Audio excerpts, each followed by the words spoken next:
I am here today with a very special guest, and we're going to talk about a very sensitive subject. It's called mental health. No one wants to believe that they're crazy, but all of us walk around saying that we're stressed. In fact, as a provider, I often ask people in their annual visit, past 2 weeks, have you been stressed or depressed? And everyone says, I'm stressed. And then when they're asked, are you stressed enough that you need medication or need a therapist? The majority will say, oh no. But I have a special guest here who realized that she might need help. Thank you for coming. Thank you for inviting me. All right, so mental health is a big issue.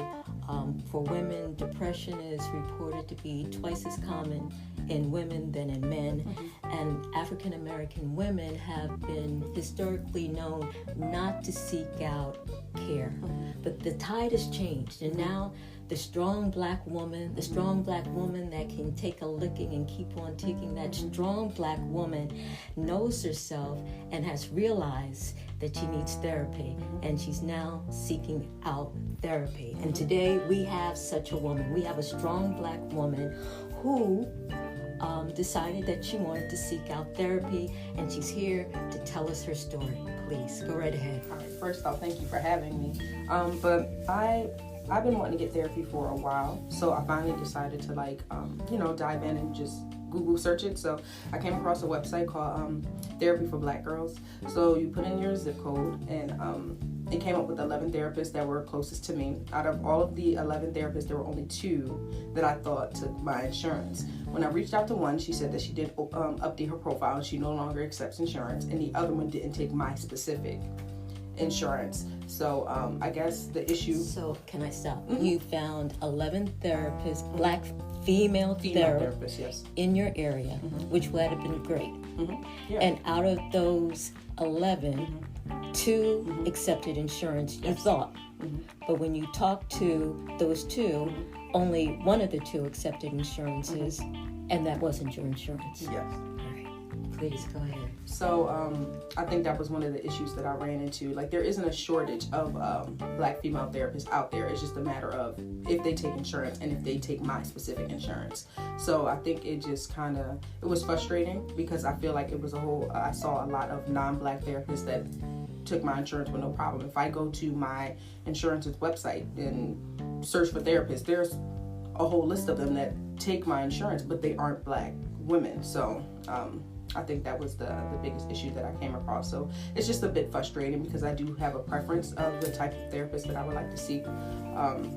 So that was definitely something I thought it would be a lot easier. Like, it's just like, okay, new year, I'm going to find me a therapist. Like, I thought it was just going to be like a quick 1-2, but I've been hitting a lot of hurdles trying to find a therapist in my liking.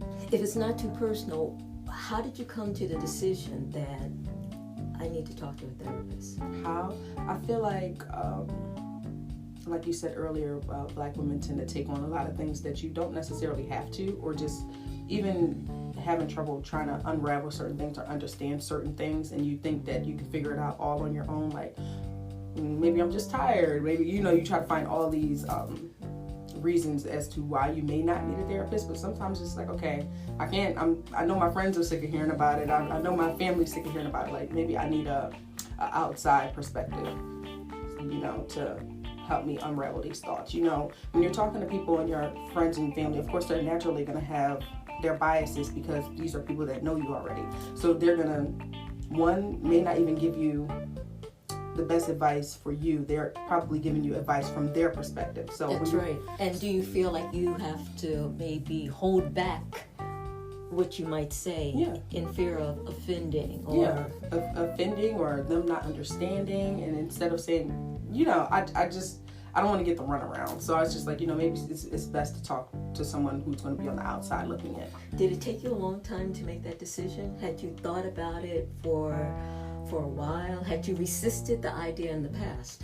No, I never resisted the past, but I feel like mental health has started to become more of a conversation within the past couple of years. Like, it's definitely became bigger. Like, 3, 4, 5 years ago, if you would have said anything to me about therapy, I'd been like, I don't need therapy, you know. But even the people who think they don't need therapy, everybody needs somebody to talk to. So, it's not. I think, and not to say that I haven't gotten great advice from family and friends, but sometimes it's good to get, I don't know, a professional perspective, and like I said, someone from the outside looking in. So. Sure. And I'm hearing you say you don't have a shortage of family and friends. You just wanted to talk to someone that had an independent, professional opinion to give to you. Yeah. So how did it make you feel when you basically couldn't find a black therapist for yourself? A black female therapist. Why did you think you needed a black female therapist? I feel like because of certain stigmas that I wouldn't have to necessarily break down when it comes to talking to a black female therapist. Because not saying that all of our struggles are one and the same, but it's like an underlying understanding. I wouldn't, if I were to see like a non-black therapist, certain things, I don't want to hold back anything when I'm in a therapy session. I'm at a therapy session, so I want to put it all on the table. Right. So I don't want to hold back in fear of, disrespecting, not even disrespecting, but someone not understanding me. I'm spending my whole session trying to break down something that you may not understand, whereas if I'm seeing a black therapist, it's almost translating. Exactly. Trying to translate your feelings so that they understand. Yes, so they understand. And we know that there are healthcare disparities, and we know that there's a strong impetus on what they call cultural competency, meaning that I understand where you're coming from. And so that's why you thought going to a black female. And all of my doctors are black, so it's just easier that way. When I'm seeing, even when I go see my black dermatologist, he knows my skin because he has this same skin as me. Not the same, but he just understands me better. So it's kind of like it's already common ground there. So it just makes it a bit easier. Not saying that a non-black therapist, they will probably give me wonderful advice, and help me understand some of my thoughts a lot better, but I just have a personal preference. Yeah, and that's not atypical, and that's certainly not really racial, in that you see that in OBGYN. Most women now want to be seen by a woman, and that's not because a man can't do the job. It's just that a woman understands menstrual cramps, and she may have actually had a delivery, and so it's the ability to relate to your experiences without you having to put it into words. So that's good. So moving forward, if you were to go to a non-black therapist, which looks like that will probably be, unless you find someone.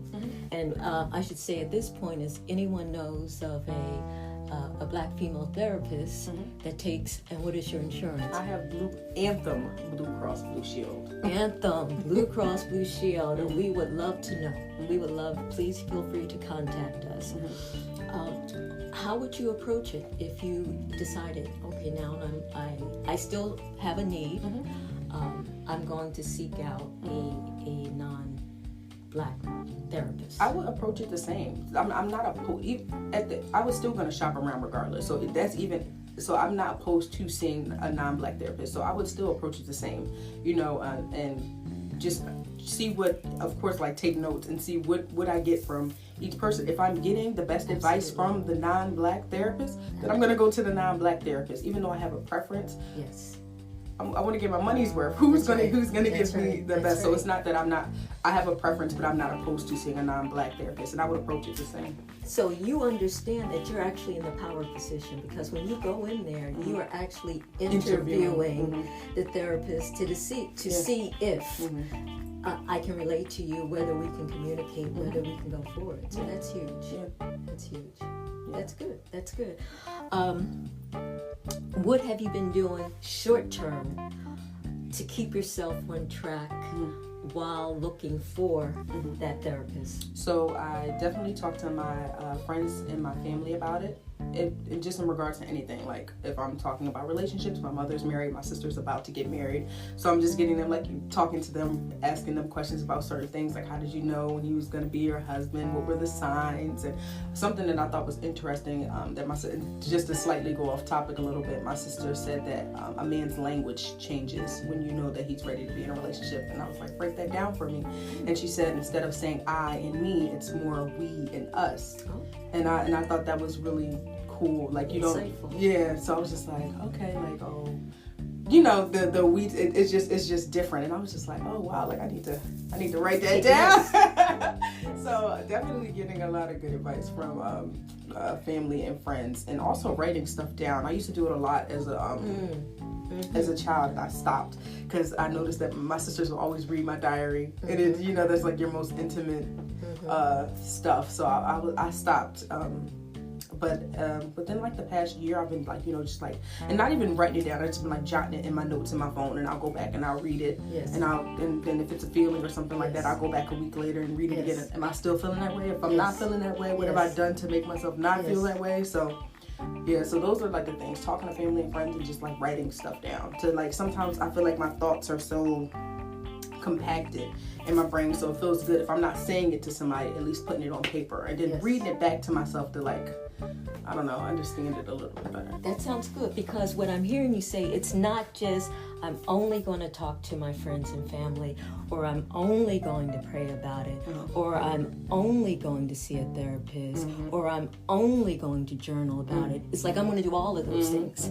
I'm going to do all of those things in order to get me healthy, and that's what a strong Black woman does today. Thank you. Thank you.